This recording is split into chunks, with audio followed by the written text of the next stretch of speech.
ख़वातीनो हज़रात सामने, अब आपने रेड पिल और ग्रीन पिल का तो फ़ैसला कर लिया, सो अब हम आगे चलेंगे।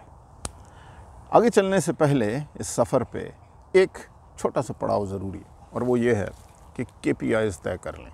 की परफॉर्मेंस इंडिकेटर क्या होगा इस सफ़र का, कि हम इसमें कामयाब हुए या हम इसमें नाकाम हुए इस सफ़र में, ये हम कैसे मेजर करेंगे। और ये हम ऐसे मेजर करेंगे कि अगर आपके सवालात के जवाब आपको मिल गए तो हम इस सफ़र में कामयाब थे, और अगर आपके सवालात के जवाब आपको नहीं मिले तो फिर हम इस सफ़र में नाकाम रहे। ओके, हैविंग सेड दिस, अब वो सवालात क्या हैं जो आपके जहन में एक्चुअली, जितने भी आपके सवालात हैं, ये क्रिएशन क्यों है, ज़िंदगी का मकसद क्या है, आखरत क्या है, अगली दुनिया क्या है, मज़ाहिब क्या हैं, मैं CSS कैसे कर लूँ, मैं कनाडा कैसे इमिग्रेट कर जाऊँ, मैं ज़िंदगी में कामयाब कैसे हूँ, आपके जितने मुख्तलिफ सवालात हैं वो एक चीज़ की तरफ इशारा कर रहे हैं, वो डिससैटिस्फैक्शन। मैं कामयाब कैसे हूँ, मैं CSS कैसे करूँ, इसका मतलब है कि आप अपनी प्रेजेंट स्टेट से खुश नहीं हैं, आप एक नई स्टेट पे जाना चाहते हैं जो आपको खुश करेगी, जो सेटिस्फाई करेगी। और आपका ख्याल है कि वो जो स्टेट पे आप खुश होंगे वो शायद पैसे से आ जाए, शायद CSS से आ जाए, शायद कनाडा जाने से आ जाए। इसका मतलब है कि एक स्टेट से, इंसानों में स्टेट्स हैं, इसका ये मतलब है। कुछ आप समझते हैं ज़्यादा कामयाब हैं, कुछ आप समझते हैं कम कामयाब हैं।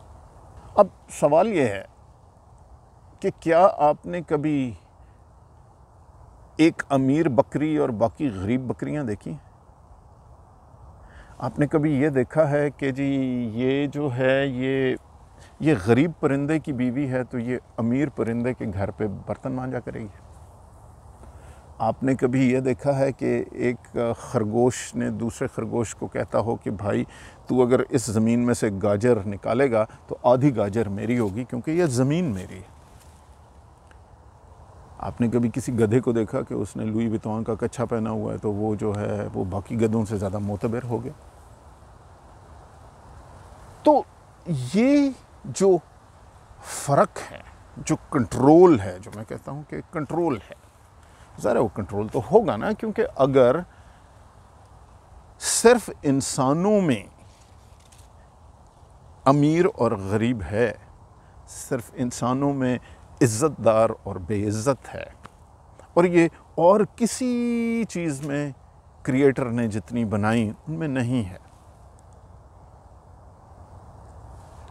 तो फिर क्या ये नेचर का कानून है या हमारा कानून है? अगर ये नेचर का कानून होता कि चीज़ों में दर्जे होते स्पीशीज़ में, तो फिर ज़ाहिर है परिंदों में भी अमीर परिंदे और गरीब परिंदे होते।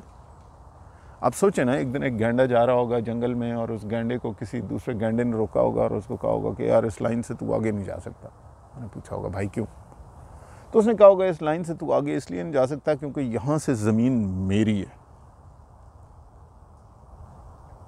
ज़मीन मेरी है। इसका क्या मतलब है? Have you really thought about this? And if you've not thought about it,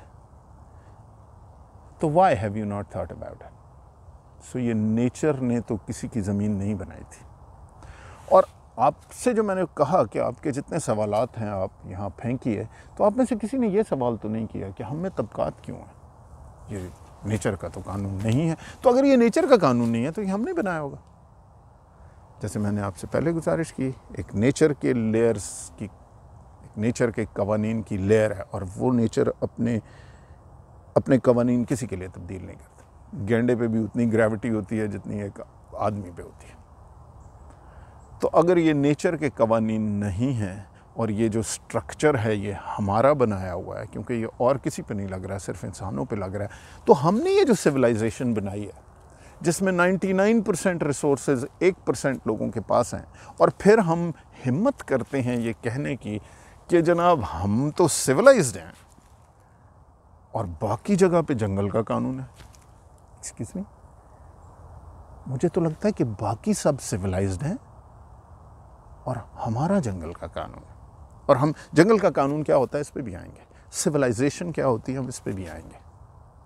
लेकिन जो इस वक्त लग रहा है, जो एगैलिटेरियनिज़म है, जो इज़्ज़त नफ्स है, जो बराबरी है नेचर में, वो वाहिद इंसान ही वो मखलूक है जो आपके मुताबिक सबसे ज़्यादा समझदार और सबसे ज़्यादा जिसमें अक्ल है। वो वाहिद ऐसी मखलूक है जिसमें अगली रोटी खाने के लिए, मतलब एक गुलहरी उतरती है नीचे, एक जगह एक चीज़ पड़ी है, वो उठाती है, लेती है, खाती है, अपना घोंसला भरती है, सर्दियों के लिए वो करती है, मेहनत करती है, यकीनन। लेकिन वो किसी दूसरी गुलहरी के सामने बेइज्जत नहीं है। किसी चिड़िया को अपना घोंसला बनाने के लिए किसी मलिक रियाज चिड़िया को जाके अपनी ज़िंदगी की आधी पूंजी देनी नहीं पड़ती कि मैं इस जगह पे अपना घोंसला बना लूँ। और इंसान को 5 मरले की छत बनाने के लिए किसी से ज़मीन लेनी पड़ती। तो ये हम यहाँ कैसे पहुँचे, ये कल्चर कैसे पहुँचा, और हम इतने इस कल्चर में हमारी आंखें ऐसी बंद क्यों हो गई कि हम इस पे अब सवाल भी नहीं कर सकते। हमारे ज़हन में वो सवाल आते ही नहीं, क्योंकि हमें लगता है कि लाइफ तो ऐसे ही है, इंसान तो होता ही सेल्फिश है। लेकिन एक्चुअली इसके पीछे वजह कुछ और है। ये बाकी हर चीज़ में इतनी इगैलिटेरियन इसलिए है क्योंकि नेचर ने हर एक की ज़रूरत के लिए अबंडेंस क्रिएट की है। जो भी आपकी ज़रूरत है उसके लिए नेचर बहुत है। लेकिन जो आपका लालच, greed, your need, nature will take care of it, the universe will. Your greed, there is no end to it. और जब आप ये कह रहे होते हैं कि मैं कामयाब कैसे हूँ, तो आप ये कह रहे होते हैं कि मैं किसी दूसरे पे सबकत कैसे ले जाऊँ। आपने कभी बतखों में डिप्टी कमिश्नर देखा, CSS देखें? नो। ये नेचर की क्रिएशन नहीं है, ये हमारे कल्चर की क्रिएशन है।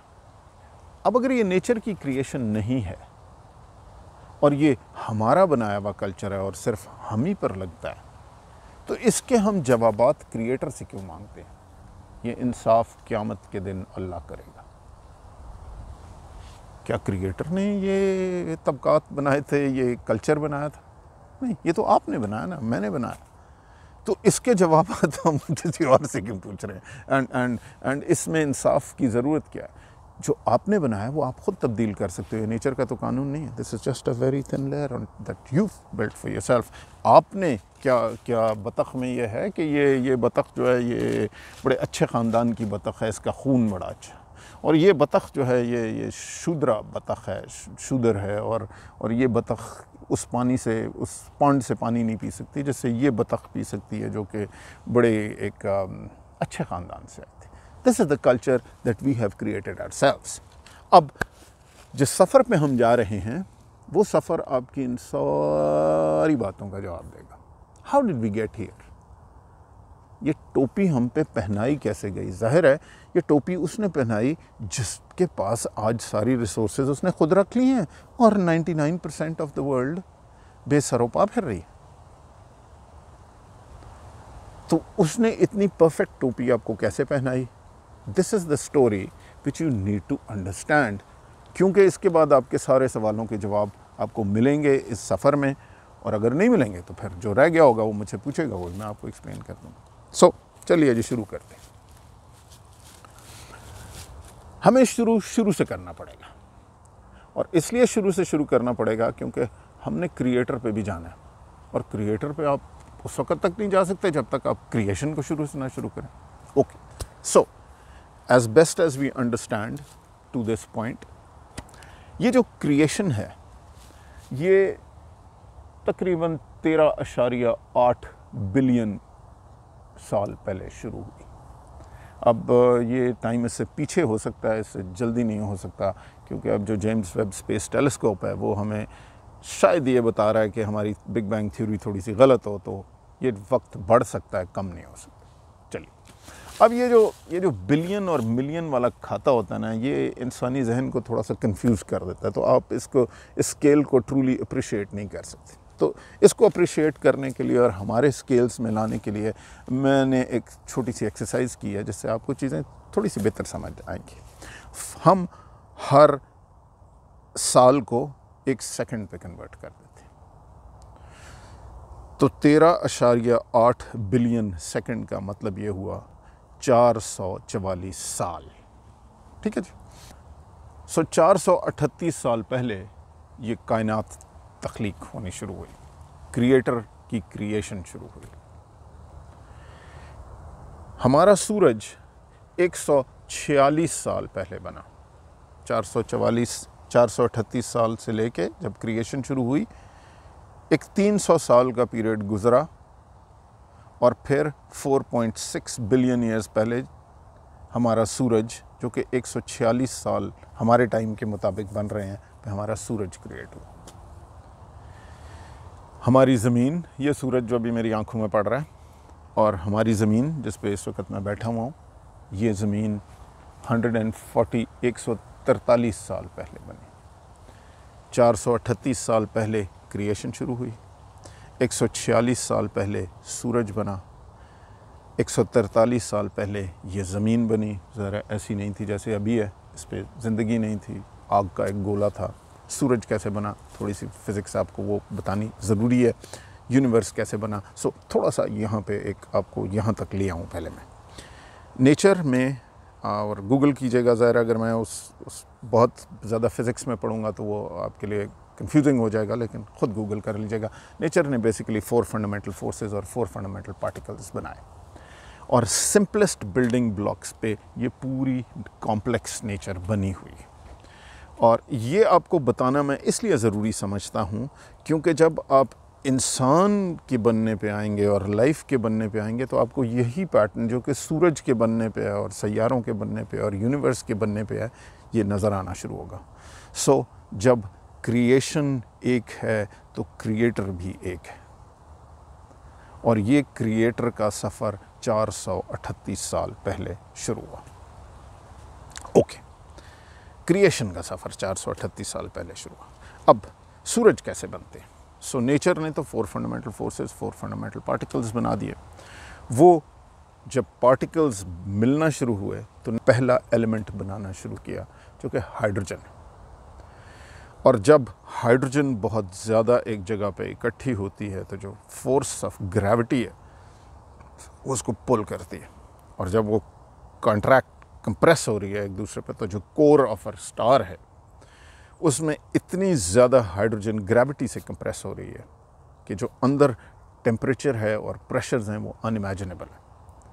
इस लेवल पे जो हाइड्रोजन का सिंगल इलेक्ट्रॉन और प्रोटॉन है, ये 2 हाइड्रोजन्स मिलकर एक दूसरे में फ्यूज़ होना शुरू हो जाते हैं इस प्रेशर्स और टेम्परेचर्स पे। सो आपका हीलियम बनता है। अपना पीरियोडिक टेबल केमिस्ट्री का ज़रूर देखिएगा। So there is physics here, little bit of chemistry here, it will also go into organic chemistry in the future, but hydrogen helium बनता है। अब 2 इलेक्ट्रॉन्स और 2 प्रोटॉन्स हो गए। ये जो हीलियम जब बनता है तो वो जो फ्यूजन है उसमें एटम बॉम्ब है, वो फ्यूजन बॉम्ब्स हैं। और स्टार में 2 फोर्सेस हैं, एक जो उसको खींचने की कोशिश कर रही है ग्रेविटी की वजह से, अंदर कोलैप्स कर रही है, और एक जो उसको फ्यूजन बॉम्ब से बाहर फाड़ रही है। और ये दोनों बैलेंस में हैं, तो आपका ये सूरज सितारे हीट्स देते जा रहे हैं। सो हमारा सूरज बनते बनते 300 साल गुजर चुके थे। 438 साल पहले कायनात बनी, 146 साल पहले हमारा सूरज बना। अब ये सूरज, इसमें हम आगे भी चल सकते हैं, बट इधर तक ये फिज़िक्स अभी काफ़ी है। उसके बाद हमारा प्लैनेट। अब लेकिन शायद थोड़ी सी फिज़िक्स यहाँ ज़रूरी है। हमारा जो प्लैनेट जिन मटेरियल्स से बना हुआ है, ये मटेरियल्स में हाइड्रोजन और हीलियम से बहुत ज़्यादा बातें आगे हैं।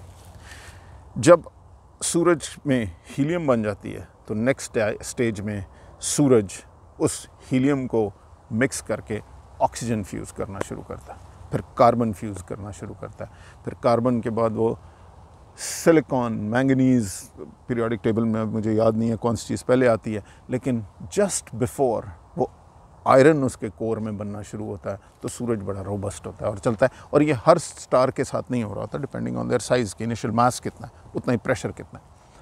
लेकिन जैसे ही कोई सूरज आयरन बनाना शुरू करता है तो वो सूरज कोलैप्स हो जाता है, क्योंकि फ्यूजन ऑफ आयरन वो एनर्जी जनरेट नहीं करती। तो आपका सूरज कोलैप्स करता है और डिपेंडिंग ऑन देयर साइज़ अब या तो वो ब्लो अप कर जाएगा या वो कंटिन्यूसली कोलैप्स करता रहेगा, जो कि ब्लैक होल्स क्रिएट कर देता है। अब ये बताना आपको क्यों ज़रूरी था। ये इसलिए ज़रूरी है कि जो आपके सितारे हैं, जो सूरज हैं, हमारा सूरज है, ये फैक्ट्रीज़ हैं। ये सिंपलेस्ट एलिमेंट्स को, पार्टिकल्स को लेके कॉम्प्लेक्स एलिमेंट्स और पार्टिकल्स बनाती हैं। वो कार्बन, वो ऑक्सीजन, वो नाइट्रोजन, ये जो सारे हमारे जिस्म में इस सैयारे पे हर तरफ हैं, ये ज़ाहिर है किसी ने बनाई है। और जो क्रिएटर की इंजीनियरिंग है वो वहाँ पे रुकेगी नहीं। वो जब हम यहाँ पहुँचेंगे तो फिर यहाँ भी वो उसी तरह की इंजीनियरिंग चलेगी।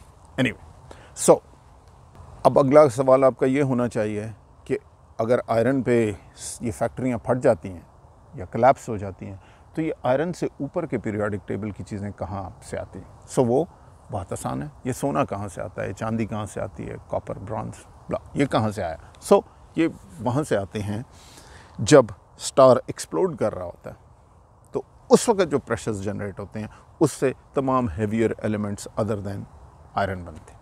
अब ये जो एक्सप्लोडिंग स्टार्स हैं ये बहुत अरसा एक्सप्लोड करते रहे, बिलियंस ऑफ ईयर्स, और जो इनसे मटेरियल निकलता है वो जब आपस में घूमता है तो उससे आपके सैयारे बनना शुरू होते हैं। अब ये जब ज़मीन ठंडी होना शुरू होती है तो ज़िंदगी कहाँ से आनी शुरू होती है? मैं कहाँ से आया, ये दरख्त कहाँ से आए, ये इनरिच, ये प्लानट पे चीज़ें कहाँ से आई? वही क्रिएटर का सिग्नेचर, इंजीनियर का सिग्नेचर चलता रहता है, उसका प्रोसेस उसी तरह। 117 साल पहले हमारी ज़मीन बनी, 143 साल पहले। 117 साल पहले पहला माइक्रोब ऑफ लाइफ बनने शुरू हुआ। जैसे नेचर में, इनऑर्गेनिक केमिस्ट्री में हाइड्रोजन और हीलियम और फिर ऑक्सीजन और कार्बन और वो सब बनना शुरू हुए, इसी तरह लाइफ बिल्कुल यूनिसेलुलर ऑर्गेनिज्म से शुरू होती है। सो 117 साल पहले यहाँ पे माइक्रोब्स बनना शुरू होते हैं। उसके बाद उसका क्या नाम है, एक फॉर्म ऑफ बैक्टीरिया है जिसने ऑक्सीजन का साइकिल शुरू किया। अभी उसको भी तकरीबन काफ़ी सारे साल हो चुके हैं, तकरीबन 70 ईयर्स पहले, हमारे टाइम स्केल के 70 साल पहले वो हुआ। और उसके बाद मछलियाँ 16 साल पहले आई। हमारे जो स्केल हमने बनाया हुआ है कि जी 1 साल 1 सेकंड के बराबर, तो मछलियाँ 16 साल पहले शुरू हुई। शार्क इस फॉर्म में 12 साल पहले आई, ठीक है जी। उसके बाद ये जो आपके परिंदे आपको नज़र आते हैं ये 5 साल पहले आए। और जो हज़रत इंसान है ये 23 दिन पहले आया। हज़रत इंसान इस शक्ल में नहीं, जिस शक्ल में हम हैं, जो हमारे एंसेस्ट्रल टाइप के लोग थे, जो फर्स्ट फॉर्म, जिनके हमें स्कल्स मिलते हैं। अब मैं उस डिबेट में नहीं जाना चाहता कि जी हमें ये बात कैसे पता है, आप गूगल कर लीजिए, हमारे पास फॉसिल्स अवेलेबल हैं जो अर्लीस्ट स्कल्स हैं ह्यूमंस की, और वो स्कल्स किस तरह ट्रांसमिट हो रही हैं। सो 2 मिलियन साल पहले, जो कि हमारे टाइम स्केल में 23 दिन बनते हैं, 444 साल पुराने यूनिवर्स में वो जो बड़ी स्कल, छोटी स्कल वाला जानवर था जो हमारे अजदाद में से आते हैं, वो 23 दिन पहले की बात है। हमारी फॉर्म में इंसान आज जैसा हज़रत इंसान है ये 2 दिन पहले आया। कितने दिन पहले? 2 दिन पहले। 438 साल की हिस्ट्री में 2 दिन पहले। 2 लाख साल पहले हमारी फॉर्म के इंसान अवेलेबल। इसके आपको बहुत सारे फिर एविडेंसेस मिलना शुरू होती हैं। आपको इज़राइल में केव्स मिल रही हैं, आपको इंडिया में सिग्नेचर्स मिल रहे हैं कि ये किस तरह फिर सारी दुनिया में फैल रही है न्यू ह्यूमन। और ये अच्छा खासा सोफिस्टिकेटेड ह्यूमन है, ये हंट कर रहा है, ये वो सारे काम कर रहा है, और ये प्रेजेंट डे ह्यूमन जितनी इसकी अब सारी फैकल्टीज़ तैयार है। शार्क कब आई थी? 12 साल पहले। हम कब आए थे? 23 दिन पहले। लेकिन मेरे और आपकी शक्ल के ह्यूमंस कितने देर पहले आए? 2 दिन पहले। ये जो क्रिएशन है उस क्रिएटर की, इस पे मैं और आप अपनी प्रेजेंट फॉर्म में 2 लाख साल पहले आए थे, जो कि 2 दिन पहले की बात है इस क्रिएशन की हिस्ट्री में। 2 लाख साल पहले जब हम इस फॉर्म में थे तो हम कितने थे? हम तकरीबन 10,000 लोग थे। एस्टिमेट ये है कि आज से 2 दिन पहले तक हम 10,000 लोग थे प्रेजेंट ह्यूमन फॉर्म में। और आज से 3 घंटे पहले तक, जिसको हम कहते हैं the cradle of civilization, in the areas near Iraq, Euphrates और टाइग्रिस रिवर के दरमियान हमें पहली फॉर्म ऑफ ह्यूमन सिविलाइजेशंस मिलना शुरू होती हैं। वो पहले हमें जब इंसान में वो तब्दीली, जिस कल्चर पे अब हम आ रहे हैं, वो कल्चर बनना शुरू होता है। ये कितने दिन पहले की बात है? ये 3 घंटे पहले की बात है। इस क्रिएशन में 3 घंटे पहले, आज से 10,000 साल पहले हमने ये कल्चर, ये जो अब जिस कल्चर में हम आएंगे, ये हमने बनाना शुरू किया। ये नेचर ने नहीं बनाया, ये हमने बनाया जा रहा है, क्योंकि हम, ये सिर्फ हम पे लग रहा है और तो किसी पे लग भी नहीं रहा। अच्छा, अब यहाँ पे ज़रा हम रुकते। इससे पहले ना कोई प्राइवेट ज़मीन है किसी की, न इंसान में कोई गवर्नमेंट है, न कोई नेशन स्टेट है, न कोई मुहब्ब वतन है, न कोई गद्दार है। सो जो नेचर का कानून है, जो क्रिएटर का ओरिजिनल कानून है, वो चल रहा है। और इस 3 घंटे के बाद जब हम अपने कवानीन बनाएंगे, और उसमें फिर फ़र्क मैं आपको क्रोनोलॉजी में आगे लेके चलूँगा। एक तो मेरा ज़हन ये कह रहा है कि मैं यहाँ पर रुक जाऊँ, और मेरा ख़्याल है कि ये एक मुनासिब जगह है रुक जाने की, और इसके बाद अपनी कहानी अगली दफ़ा आगे लेके चलते हैं। क्योंकि ये इस 10,000 साल पे बैठ के जिस जगह पे हम पहुँचे हैं 3 घंटे पहले तक, इस पे बैठ के हमें खातिर खा बात करनी है और हमें समझना है कि ये सब क्या है। और जब हम क्रिएटर से जवाबात मांगते हैं कि जी वो इंसाफ करेगा, तो वो क्यों करेगा भाई? ये तो पिछले 3 घंटे में आपका अपना किया हुआ गंद है, तो ये तो आप साफ़ करेंगे। इसका क्रिएटर से क्या ताल्लुक़ है? और जो क्रिएटर अब आपने अपने हिसाब से बनाया हुआ है, वो क्रिएटर कब आया? ऐसे ही आपको यहाँ मेंशन कर दूँ, क्रिश्चियनिटी कोई 37 मिनट पहले आई, इस्लाम कोई 20 मिनट पहले आया।